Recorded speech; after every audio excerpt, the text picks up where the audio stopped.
ಏನಾರ ಹೆಲ್ದಿ ನಾಷ್ಟ ಮಾಡ್ಬೇಕಂತಂದ್ರೆ ಈಗ ಇಲ್ಲಿ ನೋಡ್ರಿ ಹಿಂಗೆ ಈ ದೋಸೆ ಮಾಡಿ ನೋಡ್ರಿ ಏನು ಮಸ್ತ್ ಆಗ್ತಾವಂತ ನಿಮಗೆ ಮಾಡಿದ ಮೇಲೆ ಗೊತ್ತಾಗ್ತದ್ರಿ.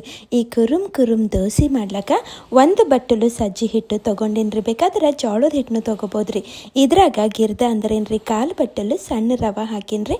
ಹಾಗೆ ರುಚಿಗೆ ಬೇಕಾದಟ್ಟು ಉಪ್ಪು ಹಾಕಿ ಒಣದೆ ಕಲಸಿನ್ರಿ. ಈಗ ಉಳ್ಳಾಗಡ್ಡಿ, ಹಸಿ ಮೆಣಸಿನ್ಕಾಯಿ, ಕರಿಬೇವು ಮತ್ತು ಕೊತ್ತಂಬರಿ ಹಾಕ್ತೀನಂತ್ರಿ. ಬೇಕಾದ್ರೆ ತುರಿದು ನೀವು ಗಜ್ರಿನೂ ಹಾಕ್ಬೋದ್ರಿ, ಚಲೋ ಇರ್ತದ.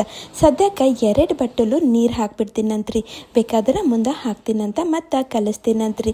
ನಂಗೆ ಇನ್ನು ಘಟ್ಟ ಅನಿಸ್ಲತ್ತದ್ರಿ. ಅದಕ್ಕೆ ಇನ್ನೊಂದು ಬಟ್ಟಲು ನೀರು ಹಾಕಿ ಹಾಗೆ ಚಿಲ್ಲಿ ಫ್ಲೇಕ್ಸ್ ಹಾಕಿ 1 ಗಂಟೆ ಇಲ್ದಂಗೆ ಕಲಿಸ್ತೀನಂತ್ರಿ. ಚಲೋ ಕಲಿಸಿ ಈಗ ನೋಡ್ರಿ ಬ್ಯಾಟರ್ ಹೆಂಗಿರ್ಬೇಕಂತ ತೋರಿಸ್ತೀನಂತ ನಿಮಗೆ. ಹಿಂಗಿರ್ಬೇಕು ನೋಡ್ರಿ.